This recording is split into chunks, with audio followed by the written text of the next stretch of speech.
I'm Jim Collison and live from our home studios here. This is Gallup's Theme Thursday, Season 6, recorded on March 19th, 2020.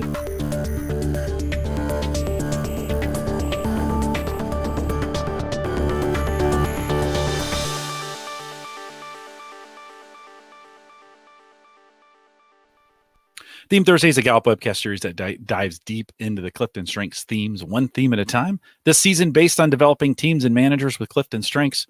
And today's theme is command. If you're listening live, love to have you join us in our chat room.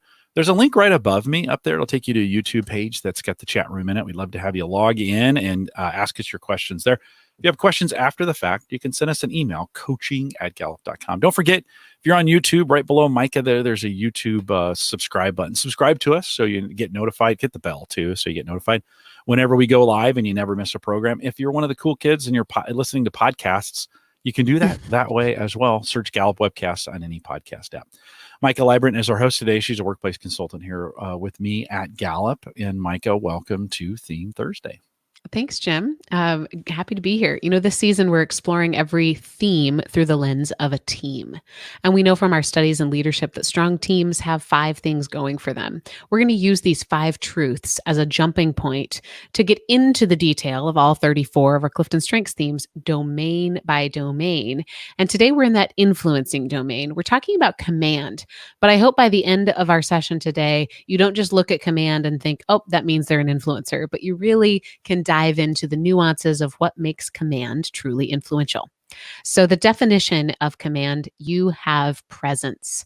You can take control of a situation and make decisions. Going off of that definition, and if you still want to know a little bit more about just what is command, I invite you to listen to seasons 1 through 5 of Theme Thursday. But the first truth of a team, so how might command show up there, is it's about how strong teams handle conflict. And it's that conflict does not destroy strong teams because strong teams focus on results. And what specifically, when we say focus on results, what does that mean for someone with command? For command, this one is about more than just the focus on results. It's also the ability to rise through conflict. So as I was thinking about this, that truth is about conflict and focus. And I think for command, they might even look a little bit more at the conflict piece. In many cases, command embodies the connection between tension and progress. So they can use conflict to address what needs to be addressed really head on, leaving openings, leaving encouragement, leaving space for other people then to focus more freely on results. And how could command track progress in what it's doing? Someone with command might see opportunities for progress, especially when other people see barriers. So if you're coaching someone with command, maybe focus there. Say, what is getting in the way of other people's progress? Because that influencing theme, again, it's not just about their own barriers and their desire to break through them. It's about that awareness, almost those feelers out of why are we getting stopped by some of these things? So part of command is the ability to break down commonly held assumptions of what's holding us back. And a major part of command is also the ability to fill a leadership void if it exists, to make the call when other people won't or can't, to try something and to tell people how to join and how to get involved. So in this case, as with, I would say, many of those influencing themes, tracking progress is probably less about counting how well we're doing or how fast we're going. It's also about how smoothly people are collaborating and jumping in and getting involved. Okay, let's look at number 2. Number 2, strong teams prioritize what's best for the organization and then move forward. And so how does someone with command focus on the larger goal, a purpose greater than their own? Help them align to the most important outcomes that the organization is trying to achieve.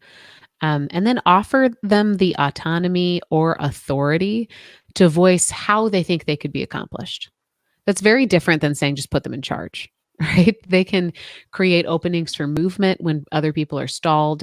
They can offer certainty where there's doubt. Ask them to join maybe a cross-functional task force or to represent their team on an organizational goal. They don't have to own the entire project. Just lend that powerful vibe long enough to shake things into a more confident, more efficient, more focused direction. So, what does inspire someone with command to take action? In previous seasons, I'm sure I've said this, but I think about command. If it was on a playground and it was a child, it's the one that those other kids just tend to look to for direction. That doesn't mean that command is the same as being bossy. It's also not the same as being the boss.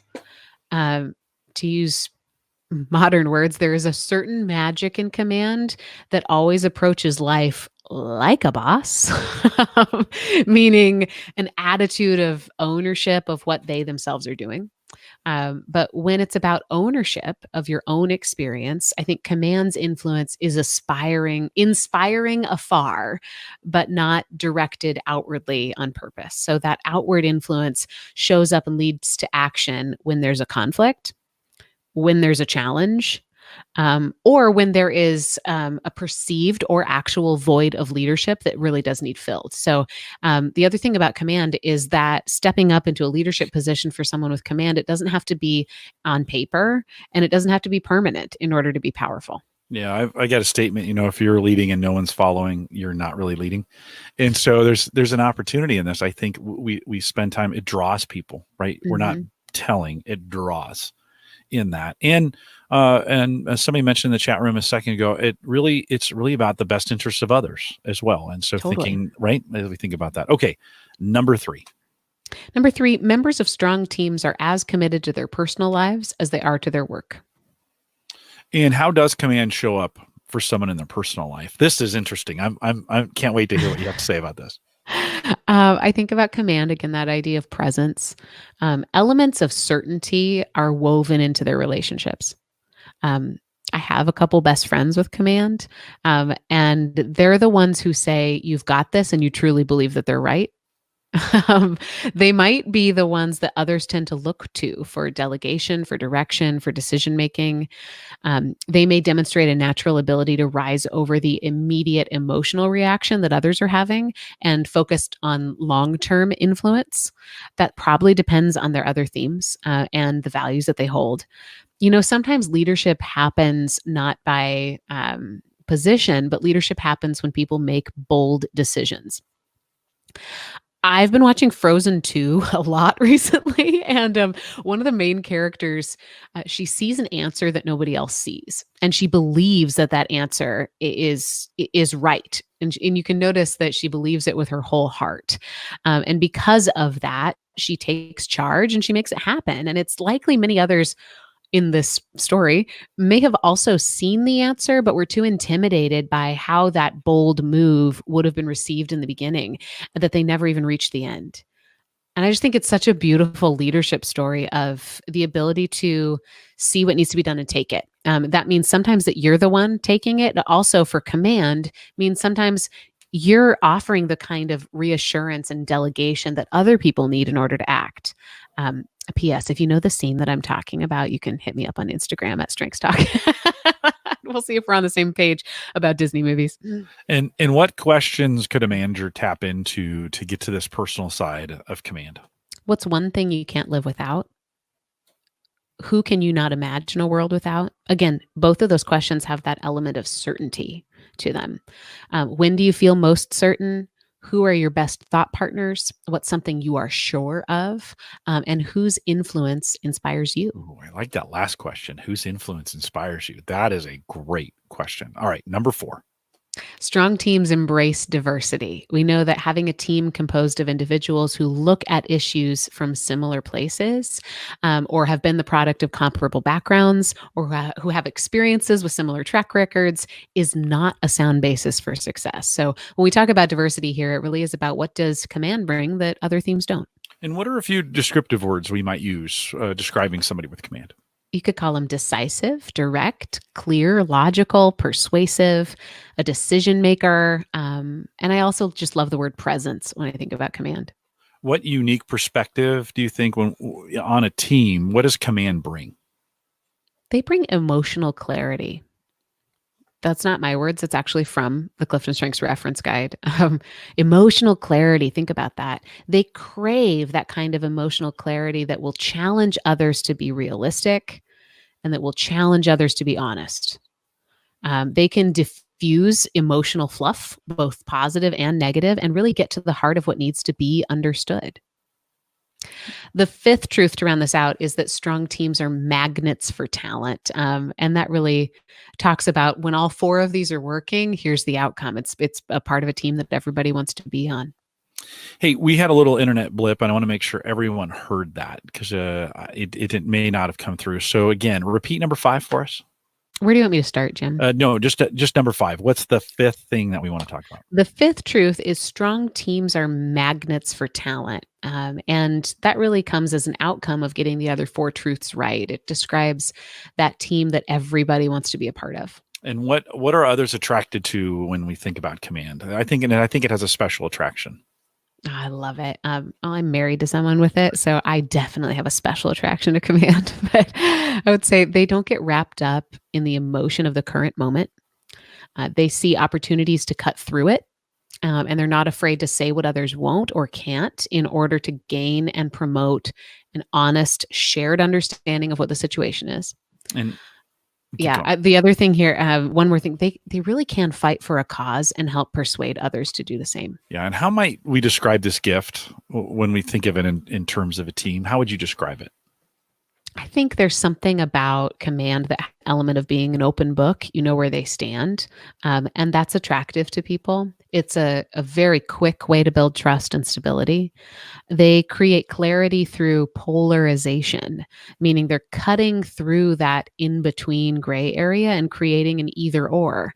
And that can shake people into seeing things differently or create opportunities for productivity, for collaboration. Think about somebody with command on your team and how they can ask really good questions within the walls of that team so that that team's better prepared to face questions when they face their clients or their constituency or their stakeholders. Okay, let's review the 5 again. Yeah, results, not conflict. Do what's best for the organization and then move forward. Work lives and personal lives equally matter. Embrace diversity. Magnets for talent. So again, those 5 you can find in a bunch of our research that led up to the publishing of the book Strengths-Based Leadership. You can also find it in the book. I'm looking over here because I have it right here. But if you're working with teams, I suggest that there's a lot of our frameworks that translate really well to teams. One favorite framework I have is the 5 guiding principles of strength, but another one is these 5 truths of a strong team. And so you might ask your team, which of these we're consistently best at, and not just stop there, but also say, what do we do that leads there? And you might even say, how do we honor the talents of the people that are already on this team in order to be even stronger? Throughout all of season 5 of Theme Thursday, now in season 6, we've been completing these episodes with a talent mindfulness exercise. I'm fading fast, Micah. Save us. Get us into this talent. I got it. Talent mindfulness is a practice. It'll take 3 to 5 minutes toward the end of our podcast. It's meant to shift you from your brain space right now into focusing on your own talent. We can talk about talent, we can unpack it and leave it in our head by learning everything about it, but that doesn't change performance. That doesn't change economies or communities. What really changes it is when we embrace our own talent, we do something to improve it. So this is a practice. This is just for you. If this isn't something that you enjoy, you can skip ahead about 3 minutes and hear Jim sign off at the end. But I invite you right now just to quiet your mind.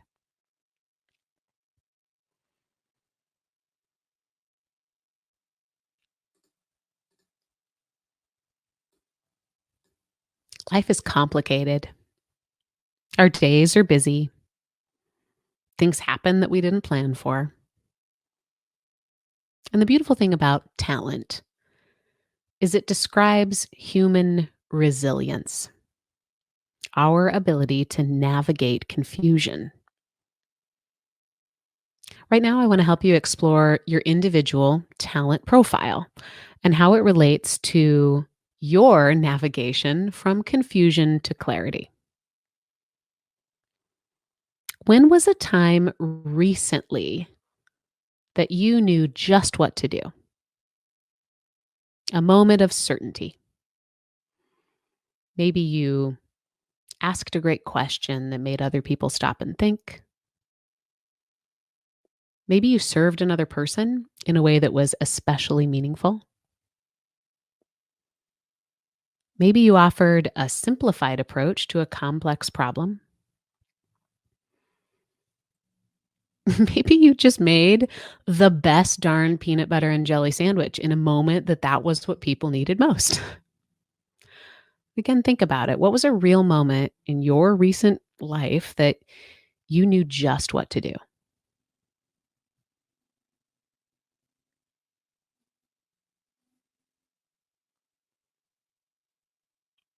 Which of your top 5 Clifton Strengths themes would you say was shining brightest in that moment?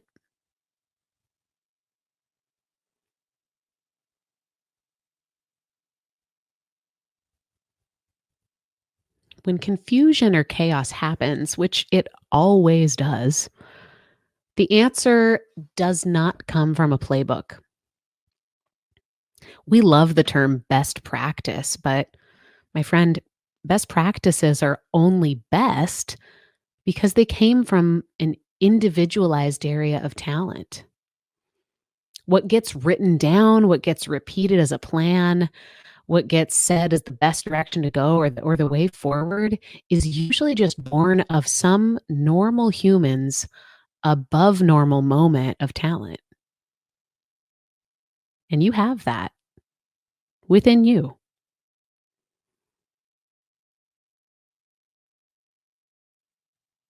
One simple final question for you. Which of your Clifton strengths could you use more mindfully right now?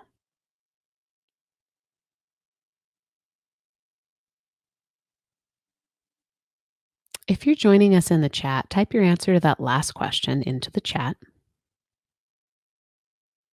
If you're not, write it down somewhere or commit to writing it down somewhere within the next hour. Again, the question is, which of your Clifton strengths could you use more mindfully right now? And that's your talent mindfulness for today.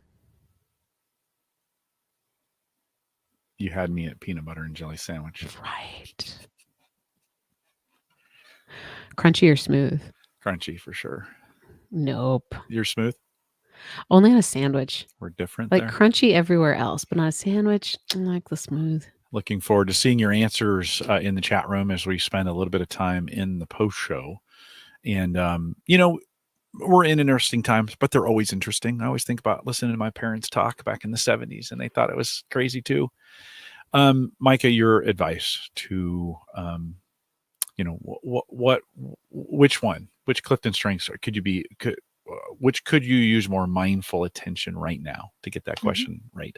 Super important. And so looking forward to hearing your answers. You can drop them on Instagram with Micah. You can send them over to me. If you want to join us in the Facebook group, facebook.com/groups/called to coach. You can drop it in the LinkedIn group if you want to do it. Just search Clifton Strengths Trained Coaches in the group and ask for permission. I will let you in. A couple reminders, maybe now more important than ever.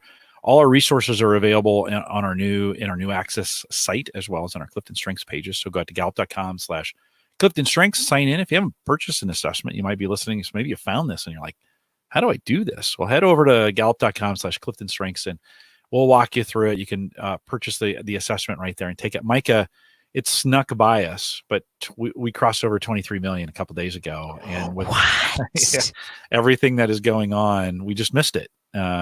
Folks, I think it happened over the weekend.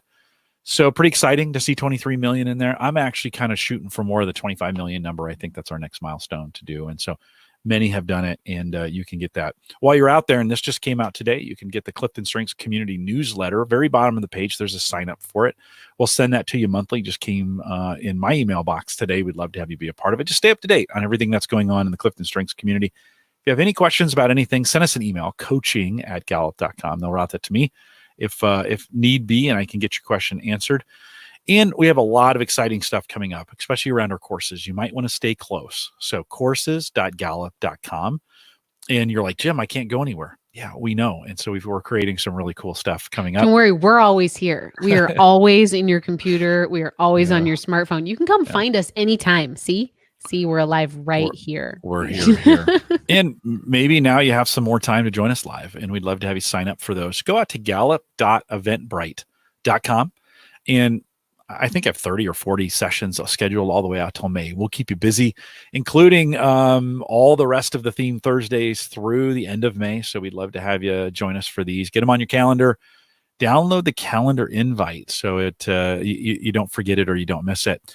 If you're listening live, I'd love to have you stay around for the post show. If you're listening as podcast, just go to the next one. It's probably there waiting for you. With that, we'll say goodbye, everybody.